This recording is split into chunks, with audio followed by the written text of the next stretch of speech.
Good morning. This is the Truth Seeker 333, and it is February 15th, 2018. I'm on my way to work once again, and I thought I would touch on a topic which is why decision making with the ENFP versus the INTJ. The reason I am discussing these things is because I am an INTJ and my wife is an ENFP, and we have been married for 23 years. And so I have got to know the ENFP personality type pretty good over the years, and I'm still learning. So decision making and the ENFP. Well, a lot of people would say that decision making is a weakness with regard to the ENFP. However, it is and it isn't. It is because they don't have a dominant characteristic of judging, that is the J, such as the INTJ. The ability to make a value assessment based on a set of criteria and based on conscious thinking. Okay? Now, it's not that the ENFP cannot make a value judgment. They can. Everybody can do anything that any other type can do. We all have those characteristics of every other type. It's just which characteristics are dominant and which are less pronounced. Or what I would say is, like, at what part of the spectrum do certain personality traits fall? Some more than others, along that spectrum, which would cause us to fall into a certain personality type. And it's not that all ENFPs all fall on the same spectrum. That's the beauty of creation. There's a vast variety, so that everyone is dialed in at a certain area of the spectrum, and we're all maturing, and we're all changing, and we're all growing in these different aspects of our personality type. So with regard to decision making, the ENFP, they're always primarily making decisions based off of making a human connection, making a better emotional atmosphere for everybody involved. And a lot of times they might find themselves in a situation where they are unsure of what the best outcome would be for everyone, because they sort of see a negative response emotionally to a decision they will make, and it's not going to go well for both parties involved, or it's not going to go really good for the whole department or whatever, and so then they just keep going back and forth, and like they really don't know how to make that value judgment, because their dominant characteristic is focused on the perception of what's going on and like their external input. And a lot of times they'll find themselves at a crossroads, and so they can't make that. They feel like they're stuck. Okay, they feel like they're stuck. And what some EFPs have said is, to make a decision based on your gut. And in that case, a lot of times the ENFP, they'll make a decision.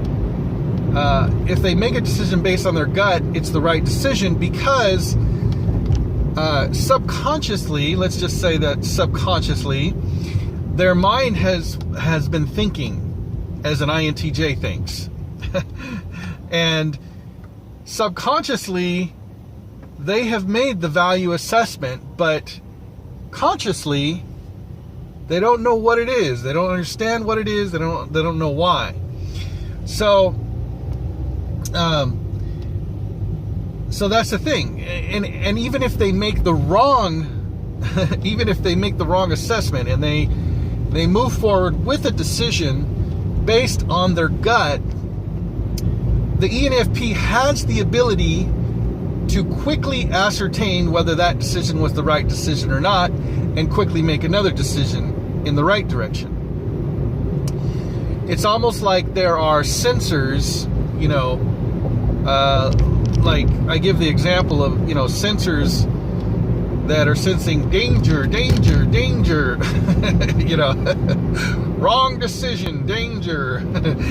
So they'll make another decision. Now, that's the totally inside out view of how an INTJ would make a decision. An INTJ will sit there and think about it and consciously think in his head, I'm talking about his because I'm talking about me, what is the benefits of this situation? Number one, it's going to cause a better atmosphere. It's a win-win for everybody involved. Number two, it's going to cause a lot of lessons learned, good lessons that other individuals need to learn in their growth as an individual. Number three, it's a better overall choice for the benefit of the health of everybody involved. They'll just keep going on and on and on, and so consciously we'll figure out that, okay, the best thing to do, despite the fact that some people's feelings might be hurt in the short term, that in the long term it's going to be better. It's going to be a stepping stone for everybody involved. And so the INTJ will make the value assessment that this is the best decision, and therefore, move forward, without being stuck in that sense. So, a lot of times, when it involves emotional things, the INTJ will find themselves in the same place as the ENFP. The INTJ will get stuck in the decision-making process when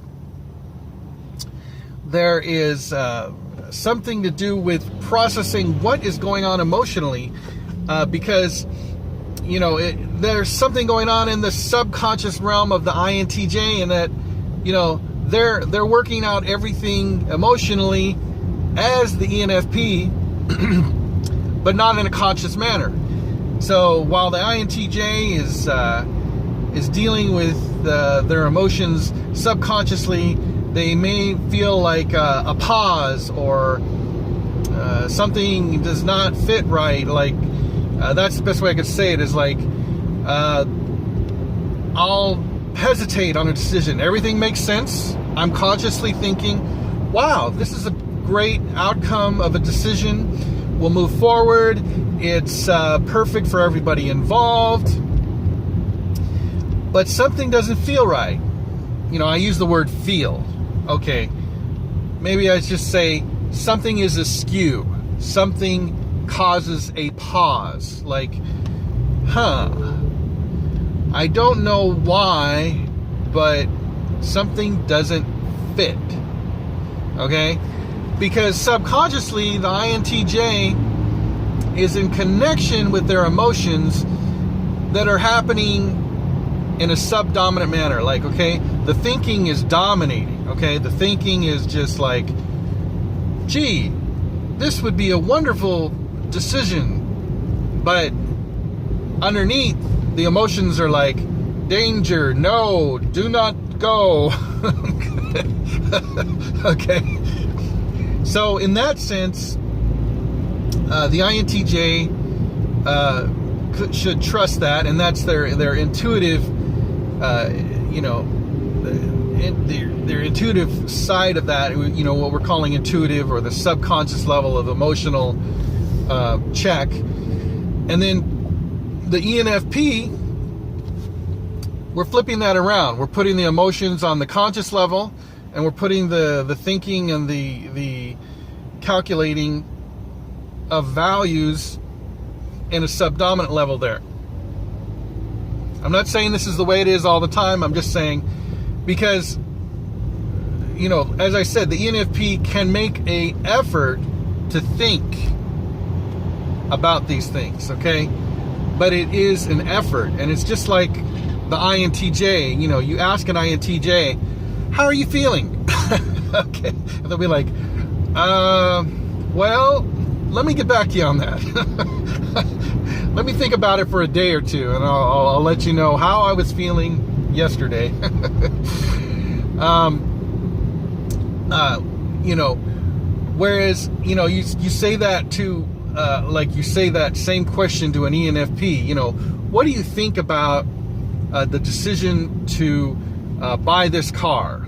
You know, and then it suddenly becomes a question of, well, how do I feel about this car, and how do I think this car will affect my family, and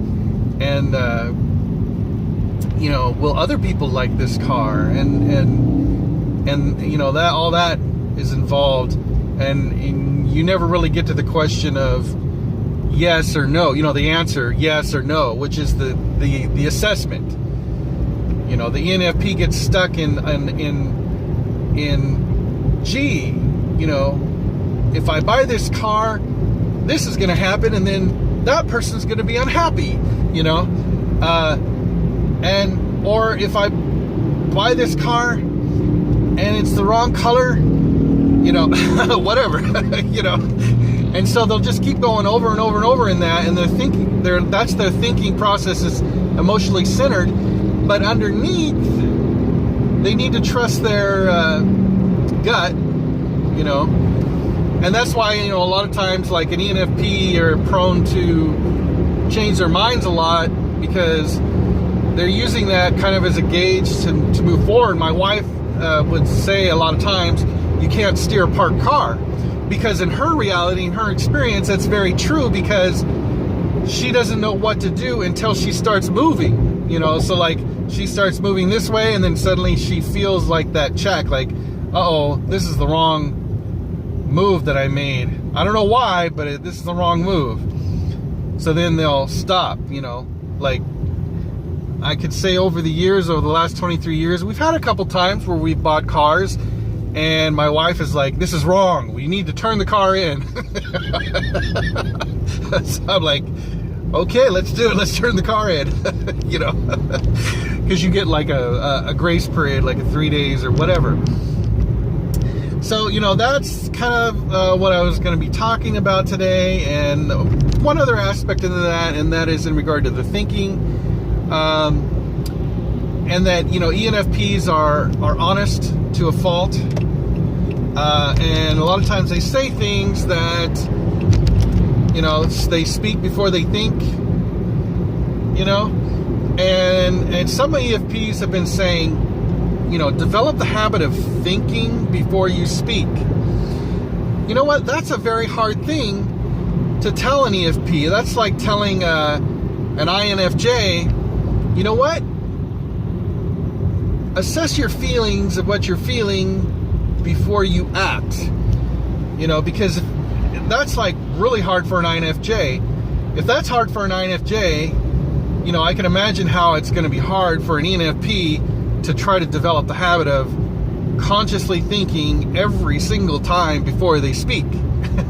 For an INFJ, that just comes naturally. It's just sort of like, you know, at this video that I'm doing right now, it's something that I've thought about for like 2-3 days, okay?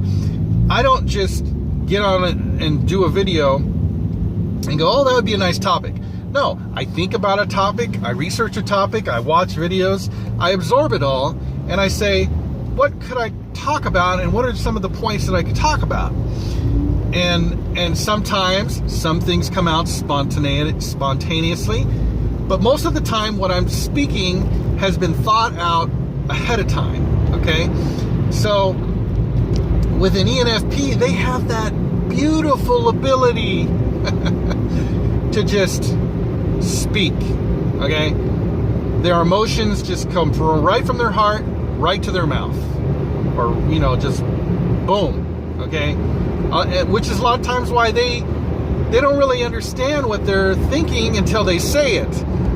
So like, I've caught my wife, asking herself questions at times, like, what about this blush here?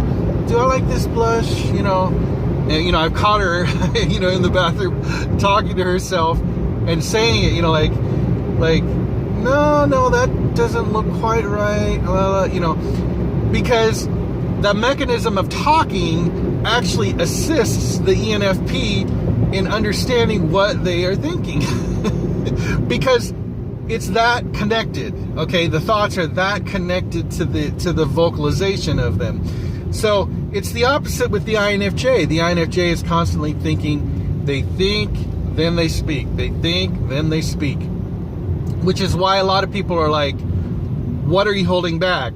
Because the INTJ has so much that they could say that they do not say, because they know if they said it, it would be rude, or it would cause issues, So anyway, I think the advice of other ENFPs and like going with your gut in the making of a decision, it has to do with that check. You can't steer a parked car. You have to move the car in order to steer it. Okay? So once you start moving forward, you'll know if you made the right decision or not. Instinctively as an ENFP. Now, is it benefit to think before you act, to think before you speak? Yes. And as you mature, you develop that ability. It's not your dominant ability, but at the same time realize that you have this beautiful gift of expression, which is why most ENFPs are just exquisite dancers, artists, singers, entertainers.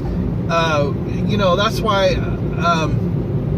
when I see my wife dance, it's almost like she's like moving the energies all around her, with her arms. It's like everything just like falls into place, wonderfully. Anyway, God bless you all. I'm going to leave it at that, and keep seeking truth. I look forward to my next video.